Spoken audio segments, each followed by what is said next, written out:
김경래 정치쇼 3부 우리 경제 뭐가 문제인지 혼쭐 나는 시간 혼쭐 경제 전 미래에셋 애널리스트이자 현 광순의 복덕방 이광수 대표와 함께합니다. 안녕하세요. 안녕하세요. 자 대표님, 이런 걸 우리 저 제작진들이 궁금해하네요. 우리 대표님에게 네. 대표님의 투자 성향은 어떻게 되시나요? 이런 질문이 하나 있어요. 1. 안정형, 2. 안정추구형, 3. 위험 중립형, 4. 적극 투자형, 5. 공격 투자형. 이거 왜 질문드리냐면 예. 이거 증권회사에 이제 계좌 트거나 이제 상품 사러 가면은 뭐 이렇게 설문하는 거 있잖아요. 그렇습니다. 그래서 본인이 투자 성향을 판단하고 거기에 맞춘 상품만 이제 판매할 수 있게 이렇게 돼 있는데. 그렇죠, 그렇죠. 예, 대표님은 공격 투자형일 것 같은데 왠지 전문가시니까. 저는 파생 상품 이런 건 투자 안 해서 적극 투자형에 해당합니다. 아 적극 투자형. 네, 네. 근데 공격까지는 안 가시는구나. 네. 그리고 제가 애널리스트 오래 했는데요. 주식 애널리스트 오래 했잖아요. 예, 예. 그래서 주식 애널리스트 하면 제한이 되게 많아요. 주식 투자 잘 못해요. 아 못하죠. 이것도 예, 못하고 예. 저것도 못하고. 네, 그래서 사실은 예. 투자 경험 차원에서는 예. 적극 투자형에 해당합니다. 알겠습니다. 저희가 이 말씀 왜 드리냐면 예. 여러분들이 저 항상 지난주에도 마지막 말씀드린 게 투자의 자기 책임 원칙 말씀드렸는데 그럼요.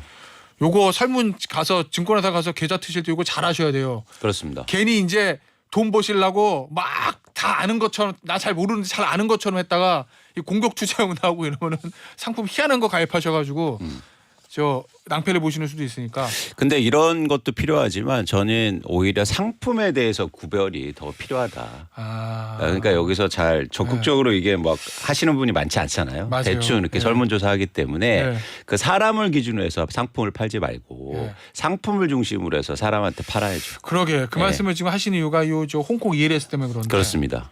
저도 증권회사에서 변호사 해봤지만 이 ELS라는 상품을 제대로 이해하고 투자하는 투자자가 얼마나 될까?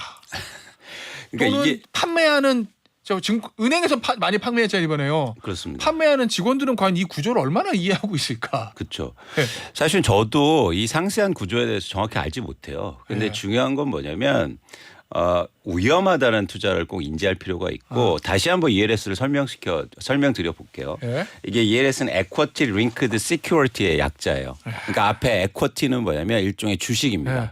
주식이 연계된 뒤에 Security는 증권이에요. 네. 그러니까 유가증권 전체를 해당하는데. 말 자체가 어려워 일단. 예, 그러니까 어려운 용어를 쓴다는 건 뭔가 좀 힘들다는 겁니다. 맞아요. 근데 여기서 중요한 구조를 한번 쉽게 말씀드려 볼게요. 예를 들어서 은행에 가셔서 ELS를 가입하시면 1억 원을 가입하잖아요. 그러면 원금 보장형 ELS가 있어요. 이건 뭐냐면 1억 원 전체를 채권에 투자합니다. 네.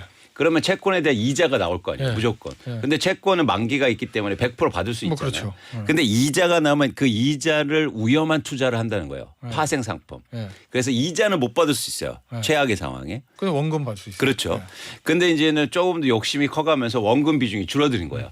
그럼 1억 원 중에 90%만 채권에 투자하고 10%는 주식이. 그리고 나머지 이자하고 같이 네. 주식이나 파생상품 위험한 투자하는 거죠. 그러면서 점점 원금 보장 비율이 떨어지면서 네. 채권 투자 비율이 떨어지면서 일종의 리스크가 위험이 커지는 겁니다. 자 그런데 이 홍콩 ELS 있잖아요. 네. 이게 이제 대규모 손실이 예상된다는 얘기는 지난주에도 말씀드리고 저희가 그동안 꽤 많이 말씀드렸는데 금감원에서 조사해봤더니 부적절한 판매가 확인이 됐다 이런 보도가 있었어요.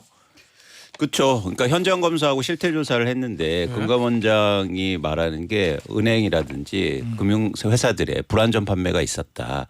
그러니까 충분한 설명이 없었고 일부에서는 창구에서 가면 보통 이제 요즘 그런 경우도 좀 왕왕 있는데 뭐냐면 그러니까 다 일일이 설명해주고 녹취해야 되잖아요. 창구에서는. 그래서 이제 고객한테 마치 개인이 인터넷에 가입하는 것처럼 휴대폰으로 가입하는 것처럼 뭐 이런 사례도 있다고 해요. 뭐 체크하게 하고 클릭하게 하고. 그렇죠, 그렇죠. 예. 그거 하시면 편해요. 이러면서 이제 충분하게 설명하는 것보다 본인이 알아서 예. 가입하는 것처럼. 쉽게 얘기하면 우리 저 인터넷 상품 살 때 그 결제할 때 뭐 전체 동의하는 거 있잖아요. 필수 그렇죠. 필수. 그렇죠, 그렇죠. 이거 안 읽어보고는 동의하잖아요. 그렇습니다. 그것처럼 네. 그 저 은행 창구에서 싹 설명하고 자 여기다 체크하세요. 이렇게. 그렇죠. 요거 얘기하는 거죠. 이제 그런 불안전 판매들이 발견됐고 그런 입장에서는 사실 은행이라든지 판매사들이 책임이 좀 있을 수 있다라고 판단하고 있습니다. 지금까지 확인된 손실이 얼마예요? 1월에만 한 3천억 이상이 손실됐는데요. 이게 전체가 판매액이 19조 원 정도 돼요. 그 중에서 80% 정도인 15조 원이 올해 만기가 돌아옵니다. 예. 그래서 1월에 한 손실 확정한 게 3,100억 원 정도 되고요. 2월 정도에 그러니까 홍콩 지수가 이렇게 못 오르고 이런 상태로 지속 간다고 가정하면 2월 정도에는 6,900억 원. 만기가 집중하는 4월에는요. 무려 1.2조 원. 뭐 엄청난 금액의 손실액이 확정될 수 있다라는 그런 보도가 이어지고 있습니다. 그런데요, 대표님 이거 이제 뭐 물론 저 손해 본 몇몇 사례만 언론에서 좀 많이 보도하겠지만 이 노후 자금 집어넣은 고령층이 많다. 뭐 이런 보도들이 있거든요. 그러니까 이 상품의 속성이 뭐였냐면 일종의 안전하다. 그런데 이해됐어요. 금리가 높다.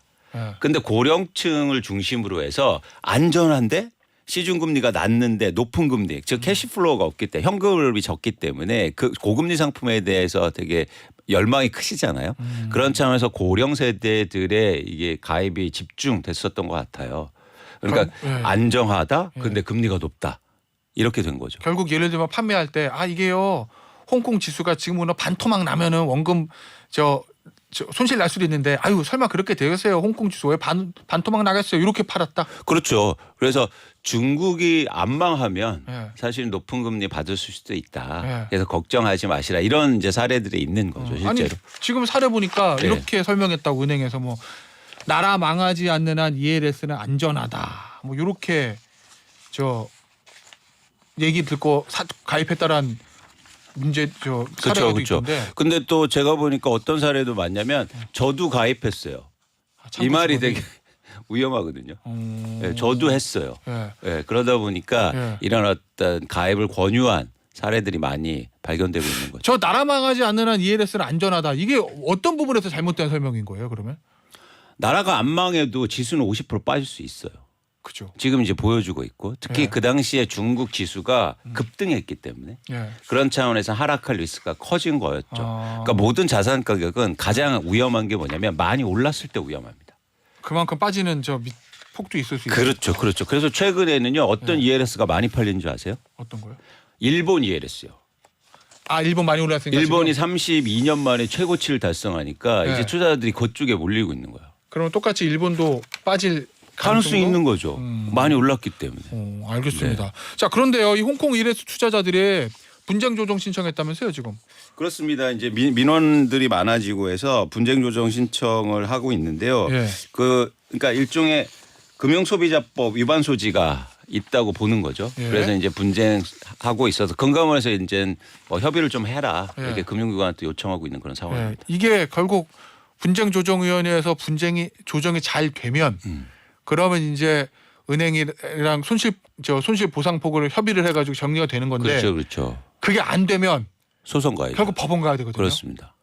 글쎄 어떨까요? 이게 실제로 법원까지 가게 되면 지금 보니까 이미 시중은행 5대 은행들은 대형 로펌 선임했다. 네. 뭐 이런 얘기도 있던데 왜냐하면 은행 입장에서는 다 설명한 거 녹취 다 돼 있고 고객들이 설명 듣고 알고 있어요, 잘 알았어요가 체크한 거 다 있으니 그렇죠. 우리는 설명한 거 다 설명했다. 그렇죠. 투자의 자기 책임 원칙인데 우리가 돈 왜 내주냐 이거잖아요. 그렇죠. 은행 입장은. 그렇죠. 요거. 그러니까 일부 사례만 빼고는 좀 힘들어 보여. 소송까지 가면 일종의 증거 뭐 변호사님 잘 아시겠지만 증거주의 아닙니까? 예. 그러니까 증거를 얼마나 많이 갖고 있겠어요. 뭐 녹취라든가 아니면 표시한 것들, 물적 증거들. 예.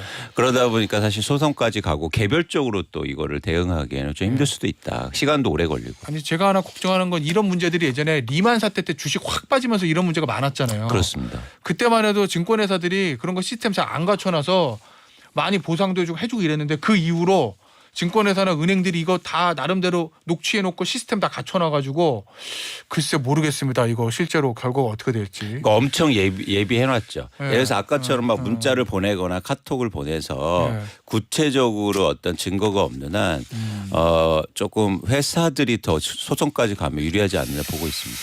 알겠습니다. 네. 이거 뭐 지금 금감원이나 금감원 쪽에서 은행들에게 좀 이렇게 좀 뭐라 그럴까요? 그러면 압박이라고 그래야 되나? 실제로는 그러니까 형식상은 권고인데 네, 뭐 나쁘게 말하면 관치금융적 성격이 있는 이 그렇죠. 보상을 하게 뭐 이렇게 할 수도 있는 거예요?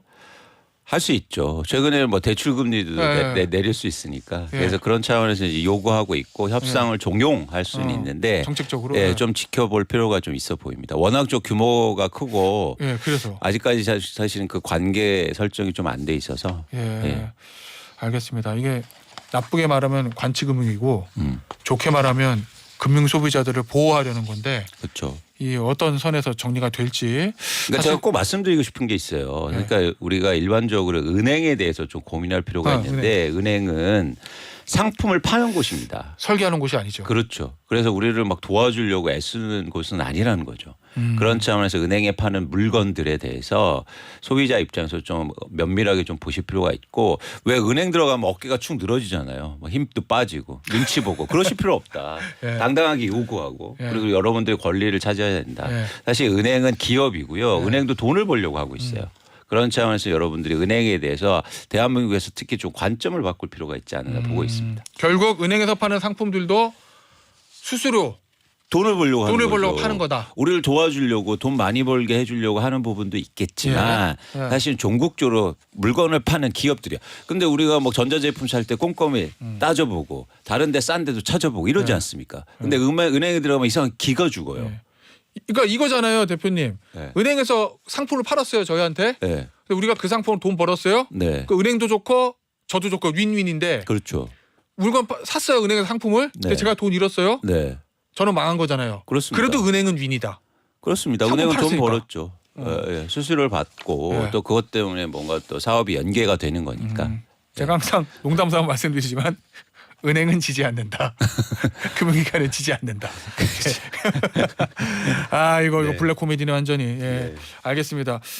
자 이거 그런데 이게 홍콩 증시가 지금 다시 떠오르면 그럼 돈 안 잃을 수 있잖아요. 그렇습니다. 근데 가능성 없어요 혹시? 얼마 전에 왜냐면 중국 저 증시 그냥 엄청나게 부양책 돈 때려 붓는다는 보도 있어가지고 그러면 상하이 지수 오르고 홍콩 항생 지수도 오르고 이러지 않을까?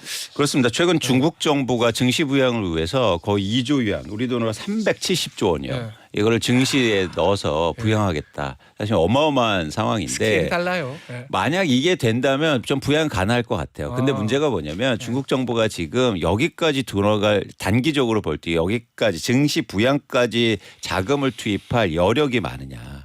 최근에 특히 중앙 정부들이나 이렇게 위기가 터져서 정부 예산이 굉장히 많이 쓰이고 있거든요. 네. 그런 차원에서 이 현실화 여부를 좀 지켜볼 필요가 있어 보입니다.